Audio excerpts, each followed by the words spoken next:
مسیح خداوند میں آپ سب کو سلام. میں ہوں آپ کا ہوسٹ پاسٹر وسیم یوسف اور آپ دیکھ رہے ہیں ارکان ایمان سیزن 6. آج ایک بار پھر خدا کے عظیم خادم محترم کینن پروفیسر ایمینول بہادر ہمارے درمیان موجود ہیں. آپ لاہور کالج آف تھیالوجی میں بطور پرنسپل خدمت سر انجام دے رہے ہیں.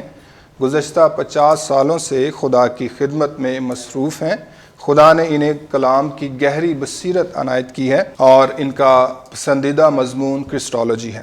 آج ان کے ساتھ علم الخدا کے بارے میں ہمارا دوسرا پروگرام ہے. سو پروفیسر صاحب، یو آر موسٹ ویلکم ان ارکان ایمان. بہت بہت شکریہ، تھینک یو. میرے لیے یہ بہت شرف کی بات ہے کہ میں کلام پاک کی خدا کے لوگوں کی خدمت کر رہا ہوں. پریز دی لارڈ، پریز دی لارڈ. اسی کا نام جلال پائے. آمین آمین. ناظرین، گزشتہ پروگرام میں ہم نے سیکھا کہ ہم خدا کو کیسے اور کس حد تک جان سکتے ہیں، اور ہم نے یہ بھی سیکھا کیا ہم بائبل کے بغیر خدا کو جان سکتے ہیں اور خدا انسان سے کس طرح مختلف ہے.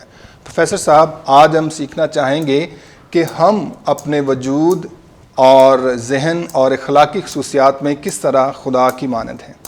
جی، یہ بہت ہی ضروری سوال ہے جی کہ ہم ذرا اس پہ غور کریں، اپنے آپ پر جی اپنے آپ کا جائزہ لیں کہ ہم اپنے وجود کے اعتبار سے، ذہن کے اعتبار سے اور اخلاقیات کے اعتبار سے کس طرح سے خدا کی مانند ہیں. جی اور ذرا یہ دیکھنا پڑے گا ہیں بھی کہ نہیں. جی جی ٹھیک ہے جی. اچھا، تو یوں ہم اسے اس طرح سے شروع کریں گے کہ وجود کیا ہے. وجود کیا ہے؟ وجود کیا ہے؟ وجود ہے دراصل میری ایگزسٹنس.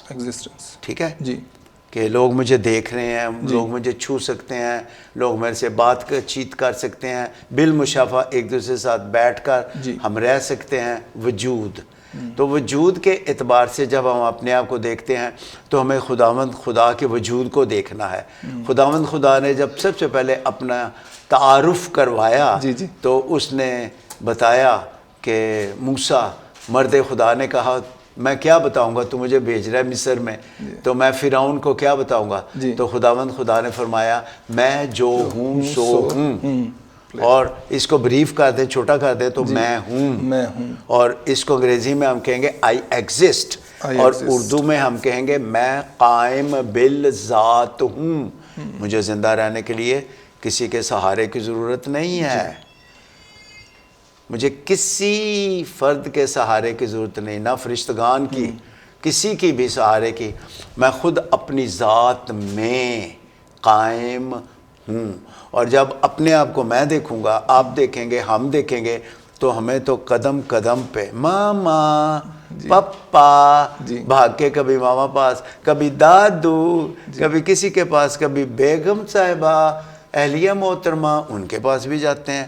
اور اسی طرح ایک دوسرے ہماری طرف بھی کھینچے چلے آتے ہیں. سو اس طرح سے ہم کیا کہہ سکتے ہیں، ہمیں سہاروں کی ضرورت پڑتی رہتی ہے. اور یوں ہم زندہ رہنے کے لیے سہارے ڈھونڈتے ہیں. اور سب سے بڑا سہارا خداوند یسوع، اس کے سوا کون ہو سکتا ہے. جب اس کو اولڈ ٹیسٹمنٹ میں ہم دیکھتے ہیں یشوع کے طور پہ، یسوع کے طور پہ، تو سب سے پہلا اس کا معنی اور مطلب یہی ہے، مددگار. مددگار. دوسرا نجات ہے.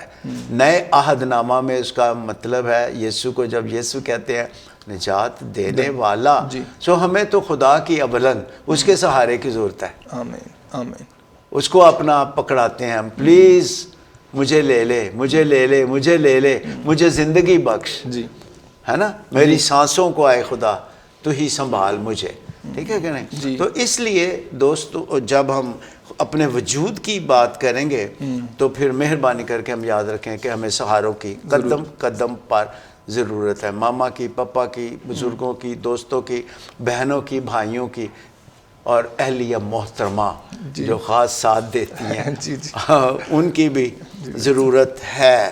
پھر دوسرا اس سوال کا جو حصہ ہے وہ بھی بہت ہی ضروری ہے کہ ذہنی اعتبار سے، ٹھیک ہے نا، انٹلیکچولی. اب ذہن جو ہے، جب ہم نفسیات کے علم کو سامنے رکھیں گے تو جو اذہان کے بارے میں علم رکھتے ہیں ڈاکٹرز، وہ کہتے ہیں کہ ذہن کے 3 حصے ہیں، شعور اور نیم شعور اور لا شعور.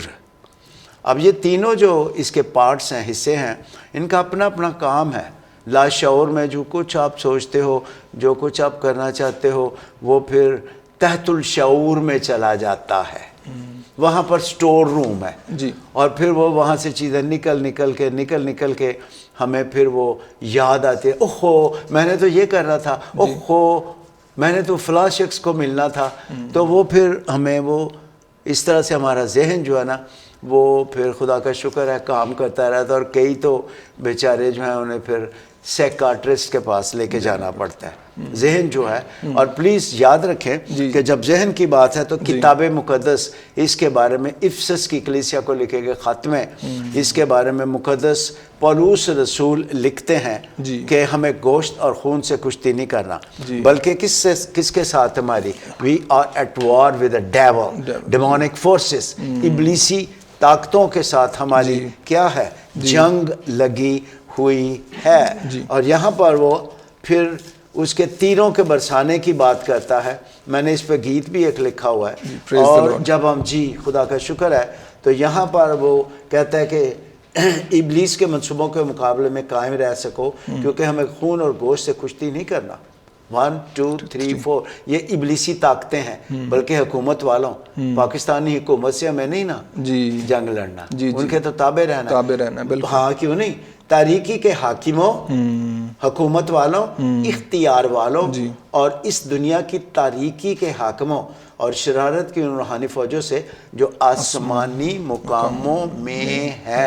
اوپر نہ دیکھیے، ہم سمجھتے ہیں آسمان اوپر ہے، آسمان یہاں سے شروع ہو جاتا ہے. فضا یہ پہلا آسمان ہے، دوسرا سپیس خلا، اور تیسرا عالم بالا. تو ابلیسی قدرتیں تو یہاں موجود ہیں ہوا میں، اور انہیں یہاں پر ہم یوں کہہ سکتے ہیں ہوا کی عملداری. اس نے ابلیس نے اپنے ساتھیوں کو حکم دے رکھا ہے کہ یہاں پر اٹیک کرو، اور خاص اٹیک وہ ذہن پہ کرتا ہے. یہاں پر ذہن کے اندر وہ فواگی ایٹماسفیئر کو قائم کرتا ہے. اس کا کیا مطلب ہے؟ آج کل دھند پچھلے مہینوں میں پڑی تھی، اور اس کے ساتھ ساتھ گرد و غبار بھی شامل، اور ہم پھر اس کو کیا کہتے ہیں، دھواں اور دھند ملے تو پھر وہ سموگ. دو چیزوں کا مجموعہ ہے سموگ، یعنی سموک اور دھند، دھواں اور دھند مل کے سموگی بن جاتا ہے. تو یہ یہاں پر یہی لفظ ہے، یہاں یہ کیفیت ہوتی ہے. اس کا مطلب ہے اندر کی جو تنویر ہے اس کا ستیہ ناس وہ کر دیتا ہے. اپنے تیر برسا کے ذہن کو ہر وقت تاریکی سے بھرے رکھتا ہے. کتاب مقدس کو پڑھیں تو سمجھ نہیں لگتی، کسی کی بات کو سنیں تو قبولیت کو نہیں ہے. کیوں؟ کیونکہ اندر تنویر کو نہیں ہے، اندر اندھیرا چھایا ہوا ہے. اور آپ کو یاد ہوگا جو مصیبتیں خدا کی طرف سے بنی اسرائیل کی رہائی کے لیے خدا نے بھیجی تھی، مصریوں پر مصیبتیں، ان میں ایک تاریکی بھی تھی. بالکل. اور اس سے بڑھ کر ذہن کی تاریکی تھی ان کے ذہنوں میں چھائی ہوئی کہ وہ خدا کے کلام کو قبول نہیں کر رہے تھے، سمجھ نہیں رہے تھے، تنویر نہیں پا رہے تھے. اس لیے پلیز ہم یاد رکھیں کہ پولس رسول دعا کرتے ہیں اس کلیسیا کے لیے. اور اگر آپ میرے ساتھ اسی خط کے اس حصے کو دیکھیں پہلے باب کو، تو یہاں پر پولس رسول کیا لکھتا ہے کلیسیا کے بارے میں کہ میں تمہارے لیے دعا کرتا ہوں اس سبب سے. 15ویں آیت، میں بھی اس ایمان کا جو تمہارے درمیان خداوند یسوع پر ہے اور سب مقدسوں پر ظاہر ہے، حال سن کر تمہاری بابت شکر کرنے سے باز نہیں آتا، اور اپنی دعاؤں میں کیا کرتا ہوں، تمہیں یاد کیا کرتا ہوں. کیا دعا کیا ہے کہ ہے نا ہمارے خداوند یسوع مسیح کا خدا جو جلال کا باپ ہے تمہیں اپنی پہچان میں حکمت اور مکاشفہ، صوفیہ اینڈ اپوکلپسس، صوفیہ دانائی بخشے وہ، اور ساتھ ہی کیا کرے، مکاشفہ، بہت سی چیزیں جو چھپی ہوئی ہیں وہ انکور ہو جائیں، بھید کھل جائیں. اور آگے دیکھیے، اور تمہارے دل کی آنکھیں روشن ہو جائیں. اس لیے کئی دفعہ لوگ مجھے چرچ میں کلام سنا کے باہر آئے تو ملتے ہیں، کہتے ہیں پلیز ہمارے لیے دعا کریں. ہم بائبل مقدس کو پڑھتے ہیں سمجھتے نہیں ہیں، پڑھ رہے ہوتے ہیں سمجھ نہیں آ رہی ہوتی، اس لیے کہ ابلیس نے یہاں پر تیر برسائے ہوئے ہیں اور برساتا رہتا ہے، دشمن ہے ہمارا. اسی لیے میں بار بار کہتا ہوں کہ جو اس کے صحیح نام کا تلفظ ہے وہ بولیں ابلیس، اور اس کا مطلب ہے اب مینز نفرت، اب نفرت، لیس کرنے والا، تو وہ ابلیس ہے، ابلیس نہیں. اب کا مطلب ہے ابا، اس کی روٹ ہے ابے کی، ابے کی جڑ ہے وہ اب. تو اب لیس ابا جو کرتا تو سارے یہ گاتے ہیں ابلیس ہوا لرزا، وہ کب ہمارا باپ ہے؟ ابلیس ابا کرنے والا، جی نہیں، وہ تو ہمارا دشمن ہے، وہ ہم سے نفرت کرتا ہے اور وہ تیر برساتا ہے اور ذہن کو کیا کیے رکھتا ہے؟ تاریک کیے رکھتا ہے. اس لیے کتاب مقدس کو پڑھنے سے پہلے دعا کریں میرے دل کی آنکھوں کو روشن کر دے. دو آنکھیں یہ ہیں، ایک آنکھ یہاں ہے، اندرون کی آنکھ، باطن کی آنکھ. تو اس لیے وجود بھی ہم قائم بالذات نہیں ہیں، اس کے سہارا، دوستوں کا سہارا، والدین کا سہارا، وجود کے اعتبار سے جی بالکل سہارے ڈھونڈنے پڑتے ہیں. اور ذہنی اعتبار سے ہمیں روح القدس سے درخواست کرنا ہے، خدا باپ سے درخواست کرنا ہے کہ ہمارے ذہن کی آنکھوں کو کیا کر دے؟ روشن رکھ، کرتا جا، بالکل ہے نا؟ جی بالکل تواتر رہنے والا عمل. اور تیسرا بات جو یہاں پر آپ کے سوال کا حصہ ہے، بہت سمجھداری سے آپ سوال بناتے ہو، شاباش، کیپ اٹ اپ. اور وہ ہے جی اخلاقیات میں، اخلاقی اعتبار سے ہم کس طرح خدا کی مانند ہیں. افسوس تھوڑے ہیں جو اخلاقی اعتبار سے خدا کی مانند بنتے جا رہے ہیں. بہتوں نے اس جہان کی صورت اختیار کر رکھی ہے. اب صورت پہ آپ اور میں پیدا کیے گئے، کس کی صورت؟ خدا کی صورت. خدا نے کہا آؤ ہم انسان کو اپنی صورت اور شبیہ اس پر پیدا کریں. اب صورت کا معنی کیا ہے؟ صورت کا معنی فطرت ہے. جی خدا جیسا ہے اخلاقی اعتبار سے. پلیز صورت لفظ جیسے میں نے فطرت عرض کیا، اس کا کیا مطلب ہے؟ مورل افینٹیز انگریزی میں. مورل افینٹی، اخلاقیات کی جو انتہا ہے نا، جو خدا کے اندر ہے، وہ اس نے آپ میں اور مجھ میں ڈالی تھی. اخلاقیات کی انتہا جیسا وہ ہے بالکل اخلاقی اعتبار سے. وہ جب اس نے آدم اور حوا کو بنایا اور زندگی کا دم پھونکا تو اس وقت آپ میں اور مجھ میں اس نے کیا ودیت کی تھی؟ اپنی اخلاقیات. اب اخلاقیات اعتبار سے وہ کس قدر سر بلند ہے. واو، پریز دی لارڈ. لیکن اخلاقی اعتبار سے عدن میں آدم، حضرت آدم اور اماں حوا اخلاقی اعتبار سے گراوٹ کا شکار ہو گئے.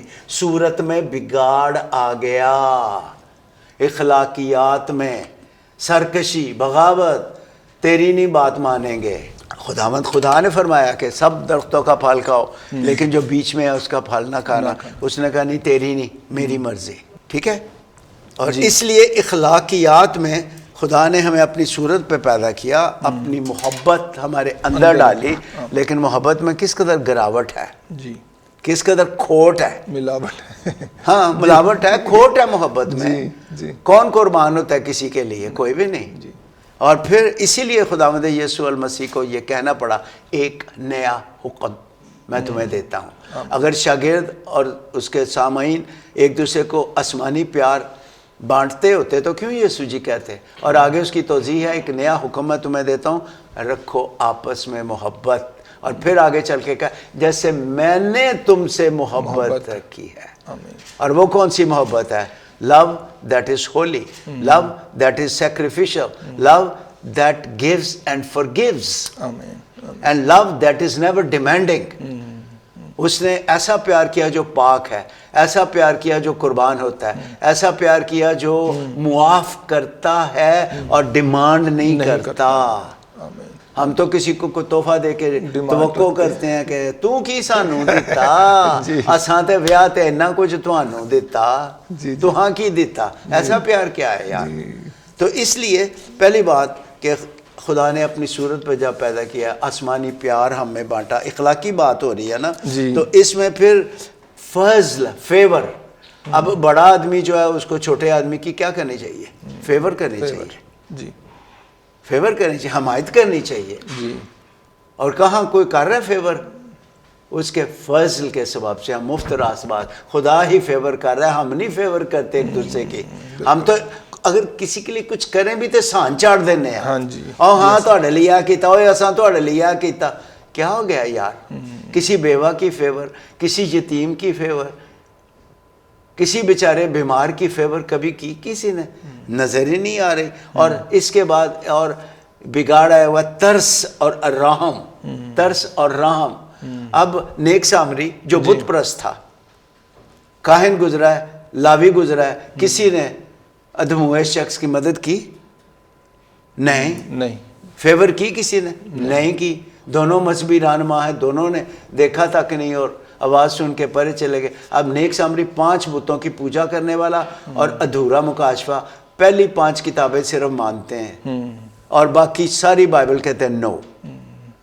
اور اس طرح سے یہ جب وہاں سے گزرا ہے, اور جب ادھموا شخص چلا رہا ہے بچاؤ بچاؤ بچاؤ ایسے کرتا کہتا ہوگا, تو اس سے اس پر ترس آیا. اور پھر ترس, میں اکثر یہ بولتا ہوں, ابھی بھی میں بتا رہا تھا کالج میں, کہ compassion is followed by mercy. اگر ترس نہیں تو رحم کہاں؟ اور اگر صرف ترس کیا ہاں ہائے کنیاں سٹان ہے تو چلے جائیں تو پھر رحم نہیں. پھر ترس کیسا؟ ترس اور رحم, ایکٹیویٹی کچھ ہونی چاہیے, کچھ کرو. اور وہ اترا, اس نے جا کے ملم پٹی کی اور اٹھا کے لے گیا. کہاں؟ باہر جا کے چاڑے سوڑ دیتا نہیں, سرائے میں آرام گاہ میں جا کر اس کو وہاں کمرہ دلوایا, جگہ دلوائی اور پیمنٹ کی, اور کہہ کے گیا کہ اس کی خبرداری کر آ کے دوں گا. یہ ہے اخلاقیات کی انتہا. محبت بھی اس میں شامل ہے, اسی تمثیل میں, اسی میں فیور بھی شامل ہے, فضل, اسی میں ترس بھی شامل ہے, اسی میں رحم بھی شامل ہے. سارے عناصر اس میں پائے جاتے ہیں. اور کاش کے چرچ خدا کی عبادت بھی کرے اور یہ بھی کرے. جی پریز دی لارڈ. آمین آمین آمین. جی تھینک یو سو مچ. اور بہت بڑی خوبصورتی سے پروفیسر صاحب نے ہمیں بتایا کہ ہم کس طرح سے اپنے ذہن, اپنے وجود اور اخلاقی خصوصیات میں خدا کی مانند ہیں. ڈیفینیٹلی انسان ہوتے ہوئے ہم اپنے وجود میں سہاروں کی تلاش کرتے ہیں, جیسے خدا کے خادم نے ہمیں سکھایا ہے. اور پھر ذہنی طور پر ابلیس نے بہت سے لوگوں کو مفلوج کیا ہوا ہے, تاریک کیا ہوا ہے. ہمیں روشنی کی ضرورت ہوتی ہے جو صرف اور صرف خدا کا کلام ہمیں دے سکتا ہے. اور آخر میں ہم نے سیکھا کہ اخلاقیات کی انتہا صرف اور صرف خدا باپ ہمیں دیتا ہے, اور اس میں محبت, فضل, ترس اور رحم خدا نے ہمیں سونپا ہے. جی بنیادی باتیں ہیں. Thank you so much professor صاحب. ہم چاہیں گے کہ مزید کچھ باتیں ہم خدا ان کے کلام میں سے آپ کی وساطت سے سیکھیں. اور ایک نیکسٹ جو کویسچن ہمارے سامنے ہے ہم اس کی طرف بڑھنا چاہیں گے, اور ہم پوچھنا چاہیں گے کہ مقدس تثلیث کیا ہے اور اس سے کیا مراد ہے. ایک عام ایماندار کیسے بیان کر سکتا ہے کہ خدا 3 اشخاص ہے؟ ہر شخص کامل خدا ہے اور خدا ایک ہے یا واحد ہے. آمین آمین آمین آمین. یہ ایسا سوال ہے جس کے بارے میں عمومی طور پر غلط فہمیاں پیدا ہوئی ہیں. جی ٹھیک ہے جی. اور اسے جاننے کی بہت اشد ضرورت ہے, اور آپ نے جیسی ٹی وی کے فورم سے اچھا کیا کہ یہ خاص تعلیمی بائبلی سچائی جو ہے بنیادی اس پہ غور کریں. اس سلسلے میں کتاب مقدس کی طرف اسے شہادت کے طور پہ, گواہ کے طور پہ آپ کے سامنے پیش کرنے کی جسارت کروں گا. اور درخواست ہے کہ ذرا توجہ سے مہربانی سے سنیں. آپ مہربانی کر کے خدا کے اسماء گرامی میں سے جو یہاں پر اس میں مبارکہ لکھا ہوا ہے, پیدائش کی کتاب, مقدس صحائف میں سے پہلی کتاب, اور اس کا پہلا اس میں مبارکہ پہ غور کرے ذرا، اور یہاں پر لکھا ہے کہ خدا نے ابتدا میں زمین و آسمان کو پیدا کیا، اور زمین ویران اور سنسان تھی اور گہراؤں کے اوپر اندھیرا تھا، اور خدا کی روح عبرانی میں مؤنث ہے، خدا کی روح، اور گریک زبان میں آپ کو پتہ ہے یہ مخنث ٹرانسجینڈر ہے، اور یسوع جی نے گرامر سے ابا ہو کے اسے مذکر بیان کیا ہے مقدس یوحنا کی انجیل پاک کے 14ویں باب میں، ٹھیک ہے، اور 16ویں میں بھی زیادہ تر۔ اچھا، اب یہاں پر جو اسم مبارکہ ہے عبرانی میں، ہیبرو میں یہ الوہیم ہے، اور ELOHIM، الوہیم۔ اب جب الوہیم اس کو ہم دیکھتے ہیں تو پھر یہ خداؤں بنتا ہے، خداؤں پلورل۔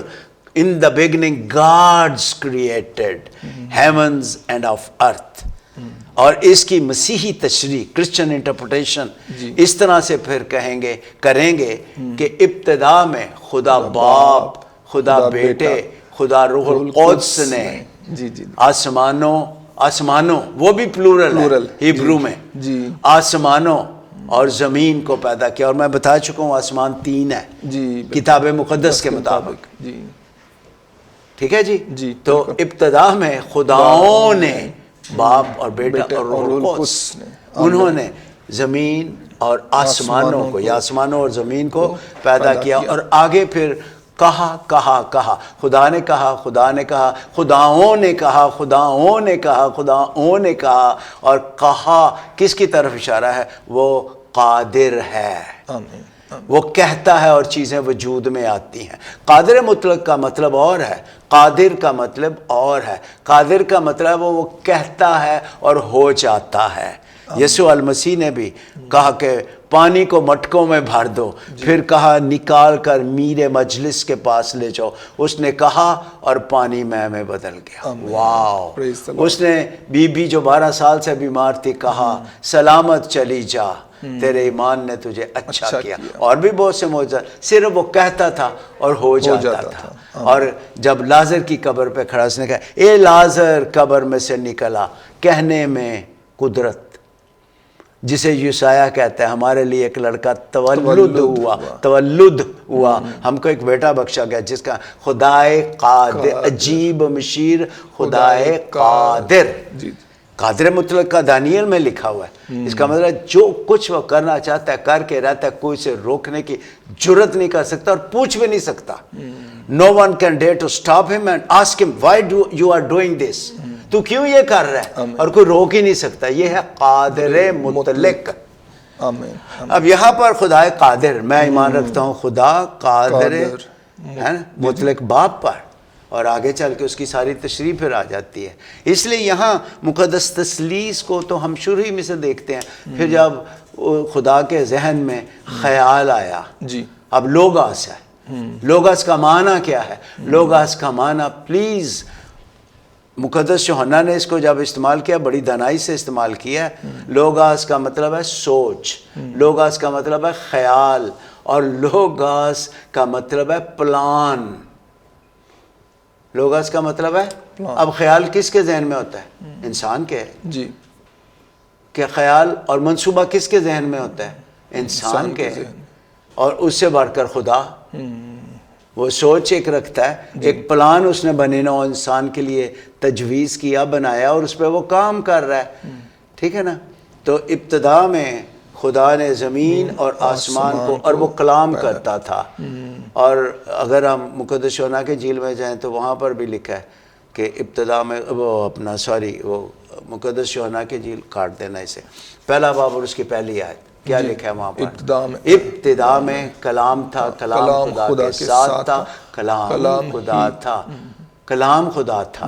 لوگاس واس تھیوس، لوگاس تھیوس، اور وہ لوگاس جو تھا کلام، وہ منصوبہ تھا، اور وہ سوچ تھی، اور وہ خیال تھا، اور وہ خدا کے ساتھ تھا، خدا کے آمنے سامنے تھا، خدا کے آمنے سامنے، خدا کے ساتھ، آپ کے ساتھ ایک منصوبہ ہوتا ہے، اور وہ آپس میں گفتگو کرتے تھے۔ کون؟ لوگاس ایک ہستی تھی، خالی کلمہ نہیں ہے جو آپ بول رہے ہو منہ سے، ایک ہستی ہے. جی.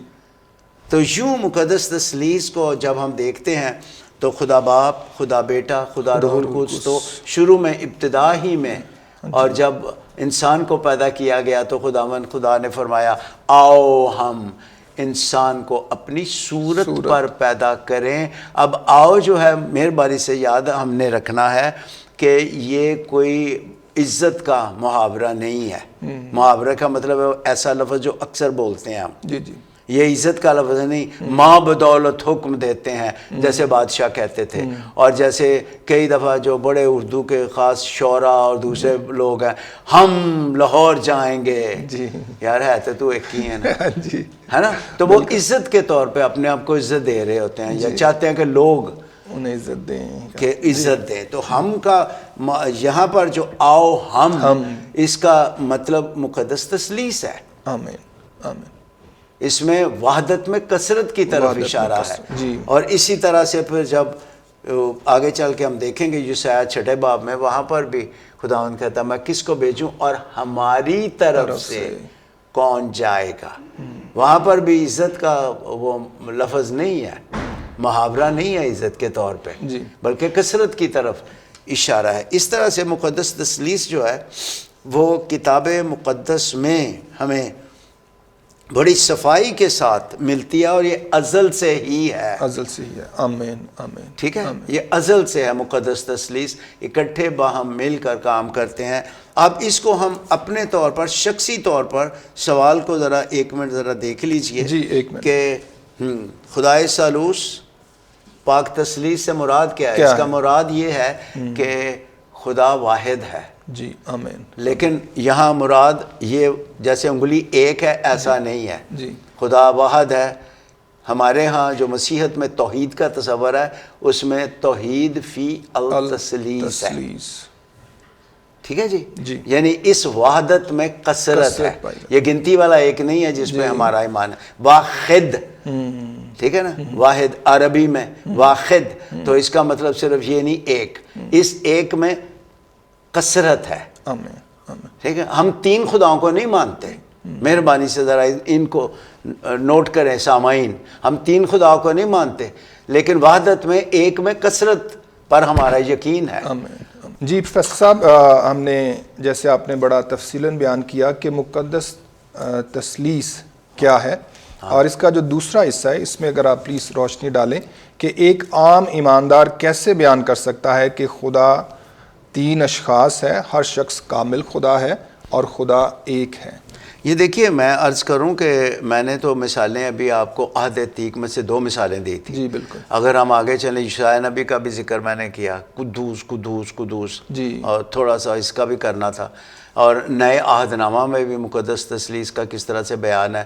یسوع جی بپتسمہ لے کے باہر آئے ہیں تو اس سے پہلے یسوع کے تجسم پر بھی مقدس تثلیث کا، جسے بعد میں بھی ہم مزید دیکھ سکتے ہیں بیٹھ کے اگلے نشست میں بھی.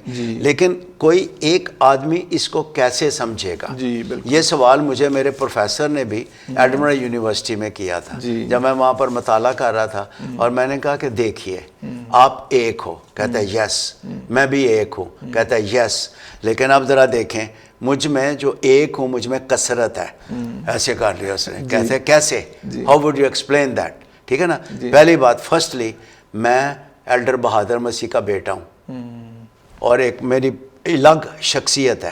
یار یہ کون ہے؟ ایلڈر بہادر صاحب کا بیٹا ہے.